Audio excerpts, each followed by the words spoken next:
What's up, Jags? I'm Tiara, a UHV alum and staff member. I'm 5'2", a taco fanatic, and a Texas native from San Antonio. After being mentored by the best faculty and working alongside top-notch staff, I'm passionate about UHV's mission to help you succeed. The goal of this series is to reveal all the treasures at UHV, and trust me, we have plenty to share. So buckle up and let's get started.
A few moments later.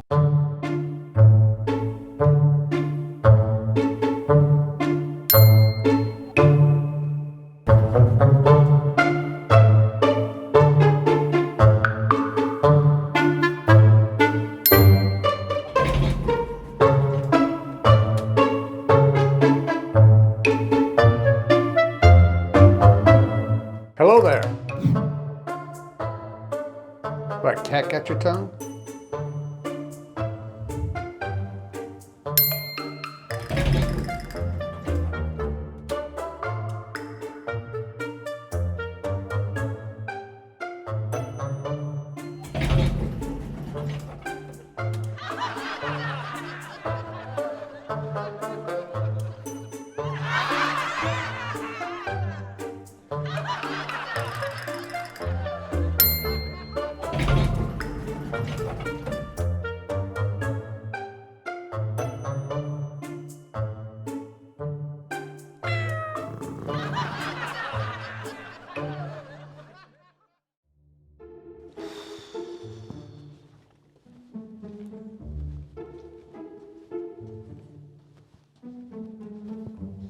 I've definitely been waiting.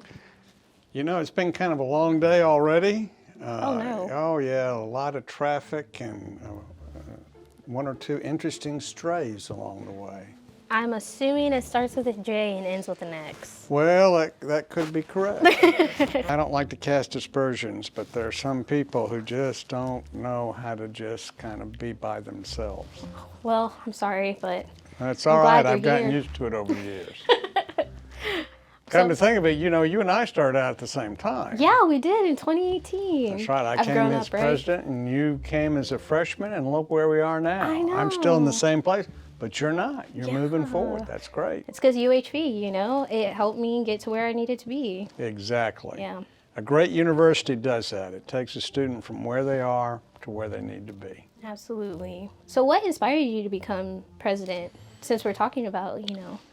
Well, you know, when I went to college, and again, I want to kind of emphasize that theme, going from where you are to where you want to be. When I went to college, I thought I wanted to be a doctor. I thought I wanted to be a pediatrician, so I was a chemistry major. Along the way, my view of the world expanded and changed, and I decided that that was not the best course for me. So by the time I finished my degree, I had decided that I was going to pursue graduate studies in counseling. That's like one extreme to the other. Well, but it works, right? It's not as far apart as people think. You know, chemistry and counseling are very much alike because what you're looking for are the elements in any particular situation and how they're interacting to cause the end result.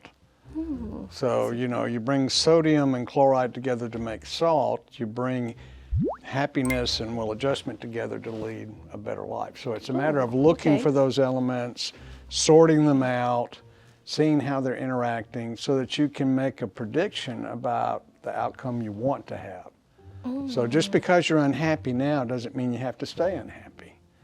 You know, you can look at what's causing that and make a choice about a different course of action. Right. I like that bridge that you just connected, like the science of chemistry with the more humanity approach in counseling and psychology. You know, I don't ever balance chemical equations anymore. I don't ever make things in a lab anymore. But chemistry, like almost all the sciences, teaches you a way of thinking about a problem and a way of solving a problem.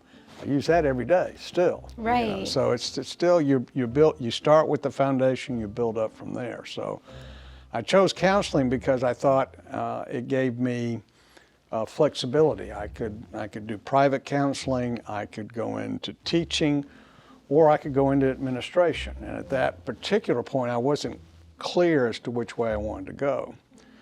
So I got a job as a hall director in a residence hall at the school that I graduated from, and started my graduate studies, and one thing led to another, and the school I was at kept giving me things to do, and I kept enjoying what I was doing, so I just kind of naturally flowed into the path in student affairs. Now, student affairs to me is kind of the other side of teaching. I tell people all the time,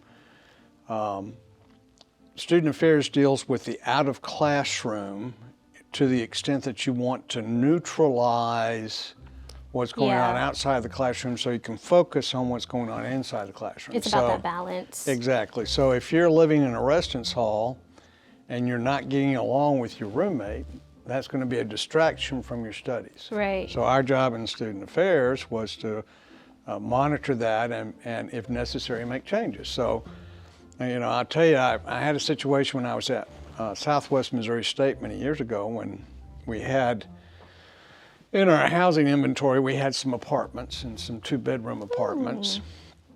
And somehow we had managed to put 2 young ladies from conservative rural backgrounds together with 2 young ladies who were witches. Now, that's not an opinion of mine. They were Wiccans. They were actual practicing Wiccans. Wow. And it was just happenstance that they got together. But the reality also was that we're making each other miserable.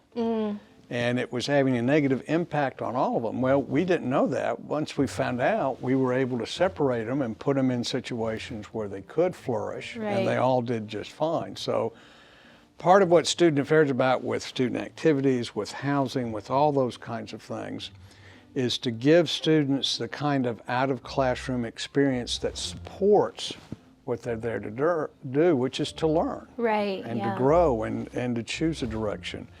You know, most freshmen come to campus with only sort of a vague idea of where they want to go. So part of what we do in student affairs and things like career services and extracurricular activities that deal with programming, that's all to help students think about who they are and where they want to go. So, I will tell you, when I started out, I thought, gosh, being a president is the last thing in the world I'd ever want to do. Oh, who in the world would want to do it? It's so boring, and, you know, you're having to deal with the stuff you don't like to do. Well, you have a nice office. That's true. They do always have the nice office. But I didn't think that was what I wanted to do. Now, I went from being a hall director to being an associate director in student affairs, and a director, and then a dean, and then a vice president. I mean, I just kind of naturally progressed through a number of institutions and a number of jobs. And by the time I was a vice president, I had a seat at the executive table. So when big decisions were made, when we were trying to figure out what to do with the course of the university, you know, I just increasingly found myself sitting there thinking, well, hell, I could do that. You know, just, okay, that makes sense. I have the experience, Yeah, the or, knowledge. you know, I wouldn't do it that way. I'd do it this way. Because you care about the students, and so like it sounds like everything from the very core of your career path has been not only learning about yourself and how you can help others, but when you got into higher education and your experience in student affairs, it's just like students are the center of the university. There are a lot of things a university is supposed to be about, but in my view, it all revolves around taking care of students. Our only reason for existing is to help students. I mean, we have no function beyond that. Mm-hmm. You know, the accumulation of knowledge, well, that's a nice thing. It's a noble purpose, but it's not something society needs to support necessarily, except for the fact that it gives individual students an opportunity to become productive members of the community. Yeah. So to me, it all revolves around helping students. We come here. And I think one of the things that is really valuable about UHV is it's full of faculty who have the same basic view. Absolutely. You know, they want to be teachers, they want to be in the classroom, they want to interact with students. You have great institutions. You know, I think of our main campus in Houston. Think of UT and A&M. They're great institutions, but they're really research focused. Right. Yeah. So on those campuses, you will actually have faculty who never stand in front of a classroom of students. Right. But that's not the case here at UHV. Not at all. Research is a part of being a scholar. It's a part of being a good faculty member, but it's not the focus. Right. The focus is on working with students to transmit the knowledge they need to make choices. Yeah. And to me, that's what puts gas in my tank, if you will. That's what gives me the go every day to get up and come in and you know, there is some parts of being president that aren't much fun. Right. Meeting after meeting. But important stuff. Important stuff, and it has to be done, but it's not necessarily fun. You know, going to the Capitol during the legislative session and dealing with politicians to try to make your case and get funding. I'm sorry, there's no way to make that. There's no way to put lipstick on that pig. It's just, you know, it's a process. It can be difficult. It can be frustrating, but it's also vitally necessary. I mean, in our last legislative session, we got funding to start a new program that I believe will fundamentally alter the course of the university, and that's in aviation. I'm very excited about the potential for bringing students who would never come here otherwise to come here for aviation. Yeah. And so that while that's a great thing, still the whole process of knocking on doors and walking down halls and there's just no way to make that fun. Yeah. But it's necessary. And I think one of the things I tell students in leadership classes all the time, difference between leaders and others is that the leaders are willing to do the unpleasant work that is required to get the result that they are looking for. Right. Hard work pays off, and if everything was easy, then we wouldn't have leaders. We wouldn't need them. Yeah, things would be kind of boring a little bit. Yeah. So outside of the meetings and the legislative side of your role, what are like the things that you look forward to at UHV? Like I always see you at events. I catch you at Chick-fil-A in the Commons. Yeah. But where's your favorite place, or what's your favorite event? Well, I don't know that I have a favorite per se. If I had to categorize that, I'd say it's going out to events where I get a chance to interact with parents and students. Like family weekend. Family weekend, commencement. Yes. Orientation. I'm going to an orientation program later today and in the morning, and those are always great fun. Now, orientation's great fun because you see freshmen coming in who are excited, who are expectant, who have wide eyes. You know, they're looking for what's coming to them. Commencement is the other end of that, because these are the folks that are dancing across stage. They're so happy. Yeah. You know, one of the things I always tell families is go ahead and hoot and holler and make noise and celebrate, because it's supposed to be a celebration. You've done a great thing. It is a big deal that you're here today.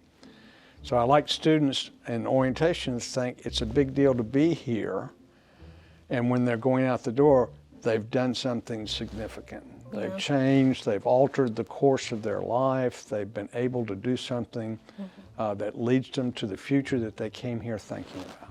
Yeah, and I think that's why you're such an amazing president. Because when I was a freshman and I first met you at orientation, we got to meet you and shake your hand. And then when I recently graduated last fall, it was just like bringing back all those memories and getting Sure. to shake your hand and Provost Glenn and the deans and just the celebration. And I think that's what you do so well as president, is that you're just there every step of the way, even though you're really busy. And it means a lot to the students, because that's not something you get at every university. I mean, Now, if I were at a large university, I wouldn't have that luxury. right, yeah. Okay, because at larger institutions, there are larger demands on your time, and there are Right. bigger dogs barking from all directions.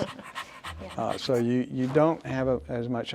The thing I enjoy about a small campus like this is you get to know people. Yeah. You get to Build develop a relationships. relationship with the student and watch them as they go through the process. It's like having an extended family that you're constantly adding to. Right, yeah. Last week I was very fortunate to be able to go out and spend time with my son and my daughter and their new children. Oh, yeah. Little baby Weaver, who's about 18 months, and little baby Dot, who's now 2 months old. Yeah, the ginger, right? Yeah, cute. Weaver's got that red hair going. But it's interacting with them is a little bit like watching freshmen. You're adding to your family, you're adding to the people that you know, you're adding to the people you have a chance to influence, and you can watch with some pride as they go out and do the things they said they were going to do. Yeah. So, That's rewarding. to me, it's all about being part of the family. I talk a lot about, you're one of our people. To me, that's a significant thing, because it means I'm going to do for you what you need to have done. Okay? Yeah. You're going to have to, there's some things you've got to do, but if you're going to meet me more than halfway, I'm going to meet you more than halfway. Yeah. It's a symbiotic relationship in Absolutely. higher education. Wow. And if you stop and think about it, there is no great universities. I don't care whether you think Notre Dame's great or UT's great or you name it. Yeah. None of those great universities are known for flunking students. Okay? That is a good point. No great university is known for being a roadblock for a student for them Right. to get to where they're going. Those institutions are great institutions because they provide a pathway for students. Right. We're a great institution too. The difference for us is we provide a pathway for people who wouldn't have it otherwise. Right, yeah. If a student doesn't get accepted into the University of Texas or the University of Houston main campus, there are other places they can go. Right. Our students, if we turn them away, I don't know that they have many other options. Right. So It's like a window of opportunity. It's important for us to be open to them. It's Right. important to us to bring them in. It's important for us to give them the support. Tell people alike that going to college is a little bit like going to boot camp in war. Well, especially with the hard work that it takes. Well, if you're going to go to war, Yeah. when you leave boot camp, you've got to be able to protect yourself, and you've got to be able to protect the person on your right and your left. So if you can't do 20 pull-ups when you arrive at boot camp, then you've got to do what's necessary so that you can do it by the time you leave. I mean, you've got to achieve certain levels to be able to protect yourself and the people that you care about. College is very much the same way. We bring you in, and we need to give you the support you need to go where you need to go. Now, that doesn't mean lowering any standards. We don't Right. ever lower standards, but we may give you a boost. We may give you the support you need to get over the standard. Yeah. That's what we're here about. You may know, you've probably heard me talk about my very first writing assignment as a freshman. Yes. Okay. That made me feel so much better about my academic journey. Well, my very first assignment, I worked on it 3 or 4 days. I thought I'd done a good job. Yeah. I was a B student in high school. I thought I was okay. I turned it in. I go back 2 or 3 days later, and the professor gives me my paper, and it has a giant D minus. Ugh, we've been there. Yeah. And he said, I didn't give you an F because I could see you were trying.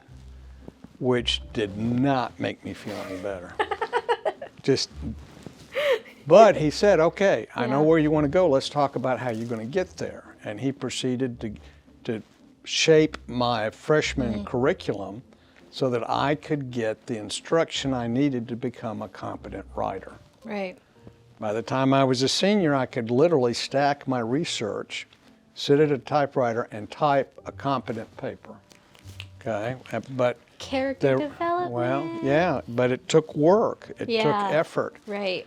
And it took being exposed to the faculty who could help me. Right. So I tell students all the time, don't be afraid of your weaknesses, because everybody has weaknesses, but they don't have to stay that way. Right. Now, and belief is very important. One of the things I learned in counseling is our actions stem directly from our beliefs. If we believe a certain way, we're going to act a certain way. All right. So if we believe we stink at math, okay, then we are always going to stink at math. I mean, that's the way that works. Yeah. If we believe math is a challenge and we have to work at it, that's a different mindset. Yeah. That gives us somewhere to go. Gets the gears turning a little bit. If you think you stink, then that's it. That's the end. No gears are moving. If it's a weakness that you need to focus on, that's a different path, and you can become what you need to become through your work. But whatever you believe about yourself takes you a long way. Takes you a long way. Yeah. Mindset is everything. And I think that even when we're in our hard times as students, like, we have the resources and, like you said, the support to get us out of that. Because we all have those moments where we get a little disappointed, or maybe we become a little unmotivated, but UHV is all about picking you right back up and telling you, you can do this. It's not going to be easy, but it's going to be worth it. And that's such a good tone. It's important for students to know that there are people who come here to this campus every day to work with them and to help them. Yeah. Now, sometimes you get a faculty member you don't necessarily get along with, and you think they come in every day just to watch you writhe on the floor. No. It's really not the case. Yeah. You know, they come here to help you. Right. I mean, think about the importance of that. They're not coming here to hinder you. They're not coming here to get in your way. They're coming here to help you. If you see your faculty and the staff in the financial aid office or the admissions office or wherever it may be as people who came here to help you, that should be an encouraging thing. Oh, yeah, absolutely. And especially President Glenn, you have an open door policy. You welcome students if they need to talk to you about something. You're here. And I think that's awesome too, because we have support coming from all kinds of directions, faculty, staff, and administration. Yeah.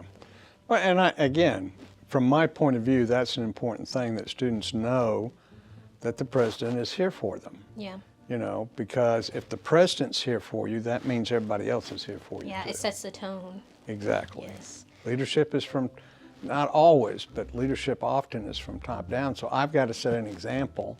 If I want my other people to be as supportive as I think they need to be, then I need to be supportive. Right. I can't give orders and then just shut the door and put my feet up. I mean, there are times, certainly, when that's tempting. Yeah. You know, there may be an occasion when I say, I'm going to take a phone call, close the door, take a nap instead. But if I'm going to expect a certain level of care from faculty and staff, I've got to demonstrate what I'm talking about. Right, yeah. Which is why we're able to be in your amazing office on this really comfortable couch and just have this conversation and just to get to know you and a little bit more of your insight as president. And I think this is a luxury. I mean, even as an alumni, I'm here and I think that it's really important. And we connect with the Victoria community. I mean, there's things that a lot of things that you do we don't see, and I think that it's really important, at least for incoming students, to know that you do work and you advocate so much for the students and for UHV as a whole. Well, again, your university and your community are joined at the hip. Yeah. One cannot Besties prosper without the other prospering. Right. Yeah.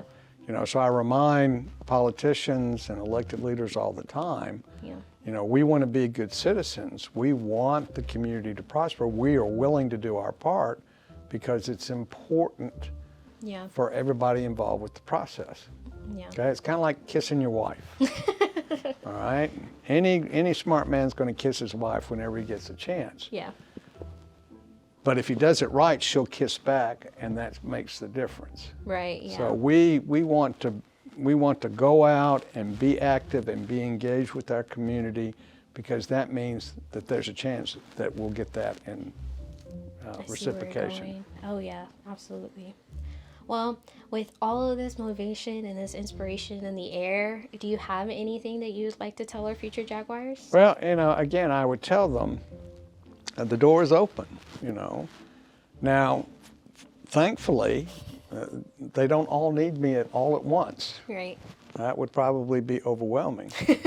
And if I do my job right, then quite frankly, the only time they'll see me will be at commencement when I shake their hands, because my job is to provide the resources for faculty and staff for them to take care of students. All right.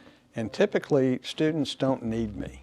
Yeah. Unless they're here to tell you that your faculty and your staff are doing a phenomenal job. That's right. And I'm okay with that. It doesn't hurt my feelings that students can come here and have a good time without me. That's kind of the whole point. But to me, it's very important, because there have been occasions when I was having difficulties, when I needed help. And it was important to me that the person I went to was going to take that seriously. So I tell students all the time, if you think something is serious enough to go to the president's going to take it seriously as well. That's my job. That's my responsibility. Doesn't mean I will tell you yes necessarily. It doesn't mean if everybody else has told you no, I'm going to say, no, I can fix that. Right, yeah. A lot of times what I do is say, well, the person you really need to talk with first is. Right. But I often will then take them to that person. Yeah. But they need to have confidence in me so that they can have confidence in the university. And if they have confidence in the university, that will bring a reciprocal effect to them as a student. Right. Wow. Well, it's been such a pleasure to sit here and pick your brain. It won't be the last time, because now I work here, so you can't get rid of me. Don't want to get rid of you. Well, right back at you. You're an amazing president and a great leader, and I think that is very well known around the university, but it's important for our current and incoming Jaguars to know as well. And I would say it's okay to stop me when you see me on campus. Yeah. If you have a question, you want to say hello, you want to shake hands, whatever it is, that's okay. Yeah, you should ask him what book he's reading right now. That's what I was asking. He's kind of a bookworm, Yeah. Right now, I just finished John Meacham's latest book on Lincoln, and I picked up a book on the transfer of power, the history of the transfer of power. That makes I our heard about that one. it makes our form of government unique. Last election excluded, of course, but we have for more than 2 centuries willingly, voluntarily allowed the transfer of power, even when the power was being transferred to somebody we didn't like. Yeah. Yeah. And we just keep doing that, and we keep surviving, and we keep prospering. So it's important to understand that, to understand your part in that. Right. Yeah, absolutely. I've heard about that one from a political science professor, history professor here, and they said that I got to get a read. Yeah, so far it's very interesting. Yeah, because I'm really interested in Nietzsche and like his will to power and like trying to understand that. Of course, it's a little above my pay grade, but I'm trying. And I understand. they said that was a book that may be of interest because power, All right, well, when I get through with it, I'll let you know. You can borrow it. No way. Sure. You're so kind. Thank you. Because it's a little expensive on Amazon for a hardcover. That's all right. And that's awesome. And when I'm done, I'll give it back, and we are going to have like a little book review moment. Okay. All right. Fair enough. Awesome. Well, that's what our president, Glenn, and I'm so glad that we had the opportunity to sit here. I will follow up with you on that book, but I hope you have a great day. Thank you. I'm going to do my best. Yes, absolutely. You do the same. I will try. Yeah. I got to go help some students, the day, All right. the day, dude. Yeah. All right.